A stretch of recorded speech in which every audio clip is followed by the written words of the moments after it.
जब सत्ता में कोई पार्टी होती तो जीत का नशा होता है, हर हालत में जीतना चाहते हैं।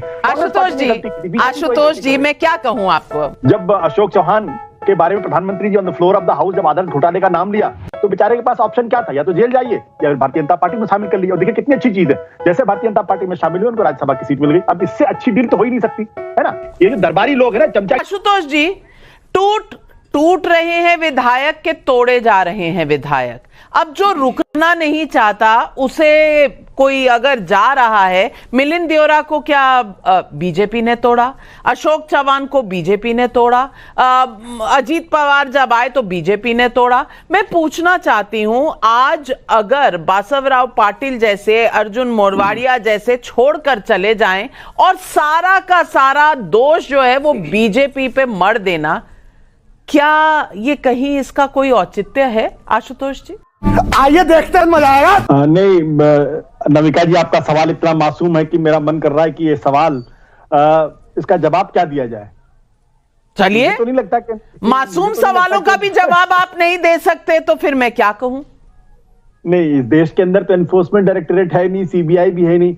अभी जो बंगाल के जो नेता जो तृणमूल कांग्रेस छोड़कर बीजेपी ज्वाइन करने के बारे में बात कर रहे थे, कुछ ही दिनों पहले उनके घर में ईडी का छापा पड़ा था, पता है ना आप सबको। जब अशोक चौहान के बारे में प्रधानमंत्री ji on the floor of the house जब आदर्श घोटाले का नाम लिया तो बेचारे के पास ऑप्शन क्या था, या तो जेल जाइए या फिर भारतीय जनता पार्टी में शामिल कर लिया। और देखिए कितनी अच्छी चीज है, जैसे भारतीय जनता पार्टी में शामिल हुए उनको राज्यसभा की सीट मिल गई। अब इससे अच्छी डील तो हो ही नहीं सकती, है ना। अरे देवा। इसी तरीके से अजीत पवार, प्रधानमंत्री जी ने दमोह में कहा कि भाई 70,000 करोड़ का घोटाला है, उनको लगा कि अब तो मुझे जेल जाना पड़ेगा, बोले चलो इधर साथियों के साथ चलते हैं इधर।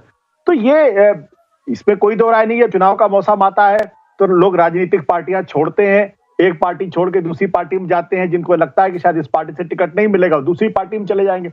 दारा सिंह चौहान का उदाहरण आप ले लीजिए। दारा सिंह चौहान किस पार्टी में है और चुनाव के बाद किस पार्टी में रहेंगे इसकी कोई गारंटी नहीं है। छोड़कर गए थे, घोसी से चुनाव लड़ा, कितने हजार, 40,000 वोटों से वो हारे थे।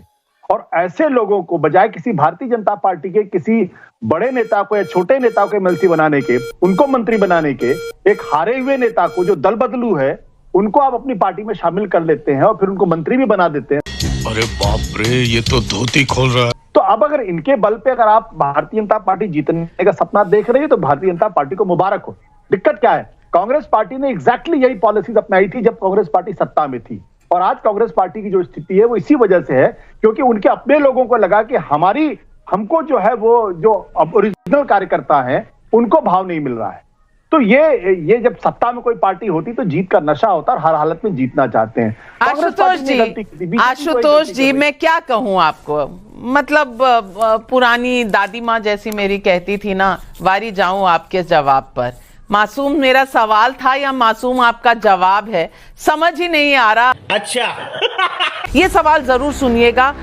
मैं बहुत साल यहाँ पली बड़ी हूँ तो धनबाद से मेरे कुछ तार जुड़े हुए हैं। आज राहुल गांधी का हाल ये है कि आग लगे हमारी झोपड़िया में और गाय मल्हार। क्या कांग्रेस को पहले अपनी झोपड़ी की आग नहीं बुझानी चाहिए? अपने जाते हुए नेताओं को रोकने की कोशिश नहीं करनी चाहिए? आशुतोष जी। वाह दीदी। नहीं दीदी वाह दीदी। हर पॉलिटिकल पार्टी को जाने वाले लोगों को रोकने की कोशिश करनी चाहिए, लेकिन जिन नेताओं की वजह से कांग्रेस का बंटाधार हुआ अगर वो जा रहे हैं तो बहुत अच्छा है। ये मोरवाड़िया जी थे ना गुजरात के अंदर, कितने साल से इन्होंने कोशिश की, भारतीय जनता पार्टी को कभी हरा नहीं पाए। यही अशोक चौहान थे, पूरी कोशिश की लेकिन एक सीट पिछली बार। तो ऐसे नेताओं की वजह से ही कांग्रेस का बंटाधार हुआ है। अगर इनमें से आधे और निकल जाए तो शायद कांग्रेस की जो हेल्थ थोड़ी सुधरेगी। ये जो दरबारी लोग हैं ना, चमचागिरी कर करके जो आगे बढ़े हैं, ये जब तक नहीं निकलेंगे तब तक कांग्रेस पार्टी का हाल नहीं ठीक होने वाला है। अरे तो जो जा रहे हैं वो शायद कांग्रेस का फ्यूचर सुधार ही देंगे जाने से। हर्षवर्धन त्रिपाठी जी आप बता दीजिए कि इतना मासूम आशुतोष आज कहां से आ गया है, क्योंकि दल बदलू उनको कह रहा है जो बीजेपी में गए हैं। जब वो समाजवादी पार्टी में जाते हैं तो दल बदलू नहीं होते, तब चाणक्य नीति होती है। बीजेपी में जाते हैं तो ईडी आ जाती है। मिलिंद देओरा पे कौन सी ईडी थी भैया? अर्जुन मोरवाड़िया पर कौन सी ईडी थी भैया? ये मासूम आशुतोष जी बता नहीं पाए। हर्षवर्धन त्रिपाठी जी आप कोशिश करिए, शायद एक्सप्लेन कर पाए। बैगन। भारतीय जनता पार्टी की राजनीति को जरा गंभीरता से समझने की आवश्यकता है। दो चीजें, एक तो ये कि निश्चित तौर पर पार्टी बहुत बड़ी हो रही होती है तो उसमें बाहर से भी लोग आएंगे ही आएंगे, जो आना चाहेगा आएगा। लेकिन ये कोई कहे कि सारे के सारे लोग डर कर आ रहे हैं, हो सकता है कुछ होंगे, कुछ चोर होंगे, कुछ पापी होंगे, कुछ डरे होंगे, कुछ का अपना होगा, ये कुछ हद तक कहें तो माना जा सकता है। लेकिन बहुतायत नेता डर कर नहीं आता है। वो बुरे से बुरे हाल में भी शरद पवार हो जाता है, इतने आरोप लगे हो खड़ा हो जाता है, कहता है ठीक है हम ईडी के खिलाफ लड़ेंगे। कोई भी हो, ये बहुत कोई छिपी हुई बात नहीं है। लेकिन जब उसको लगता है कि हमारी राजनीति ही खत्म हो रही है, आज भारत में नेताओं का, विशेष करके राहुल गांधी की अगुवाई में खड़े नेताओं को ये लगने लगा है कि हमारी राजनीति खत्म हो रही है। अच्छा। और एक बात जिसकी तरफ कम लोगों का ध्यान जा रहा है, पिछले कुछ समय से मैं नरेंद्र मोदी की राजनीति को जो फॉलो कर रहा हूं नविका जी, और इसको मैं आज कह रहा हूं, आप ध्यान से देखिए, एक नेशनल गवर्नमेंट जैसी स्कीम पे नरेंद्र मोदी काम कर रहे हैं। ठीक है। किस किस दल के लोग छोड़ कर आ रहे हैं उसको छोड़िए, जो उनके साथ नहीं है उनको भी वो साथ लेकर आ रहे हैं। 2024 का चुनाव भारत की राजनीति के लिहाज से 1952 जैसा दिखने वाला है।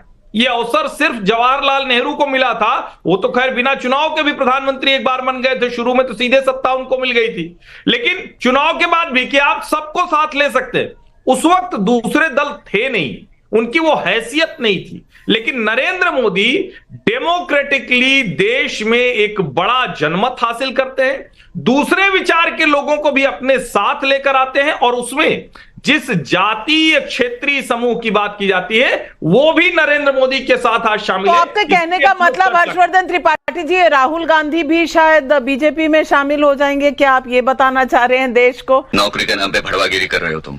आप आशावादी हैं कि 24 के चुनाव के बाद राहुल गांधी बस रह गए हैं, वो भी आ जाएंगे बीजेपी में? नविका जी, राहुल गांधी नहीं रह गए, उनके साथ एक बड़ी जमात है। और मैं फिर से कह रहा हूं, आपको राजनीति करनी है तो उसका स्पेस है। और राहुल जी तो देखिए, मैं राजनीति के लिए उनको मिसफिट मानता हूं, मेरा ये विचार आज तक बदला नहीं है। उनको जबरदस्ती उनकी माता जी, उनके घर परिवार वाले धक्का दे के कांग्रेस का एक बुरा हश्र होने का ये भी नतीजा है। हाँ बेटा, लगता है तुम गू खा के ही मानोगे। क्या कुछ सीटों के लिए ममता बनर्जी की सोच सिकुड़ गई थी, महिलाओं की तरफ ध्यान नहीं गया था, क्योंकि दूसरी तरफ प्रधानमंत्री अपना दायरा और अपना परिवार बढ़ाते ही चले जा रहे हैं? अभी बदत है भाई, अभी बदत है। मोदी जी का भाषण सुन रहा था, मैं उनका फैन हूँ, उनका भाषण सुन रहा था मैं।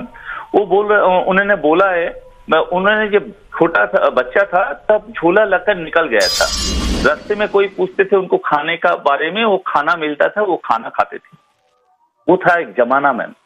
और अभी क्या होगा, कोई बच्चा झोला लेकर रास्ते में निकलेंगे, किसी का दरवाजा सामने जाएंगे, तो वो आदमी पहले पूछेंगे, एक तुम हिंदू हो और मुसलमान, तुम हिंदू हो, तुम छोटा जात हो, वो बड़ा जात, ओ तुम छोटा जात हो, तुम यहाँ से निकल जाओ। नहीं मैं मुस्लिम हूँ, मुस्लिम हो तो पाकिस्तानी होगा, तुम पाकिस्तान से आया, चलो यहाँ से निकल जाओ। उस जमाना था जिस टाइम में मोदी जी एक झोला लेकर रास्ते में निकालने का बाद आम आदमी खाना देते थे, कुछ नहीं पूछते थे जात पात का बारे में। लेकिन बीजेपी गवर्नमेंट आने का बाद अभी कुछ भी करो, तुम क्या खा रहे हो, क्या पढ़ रहे हो,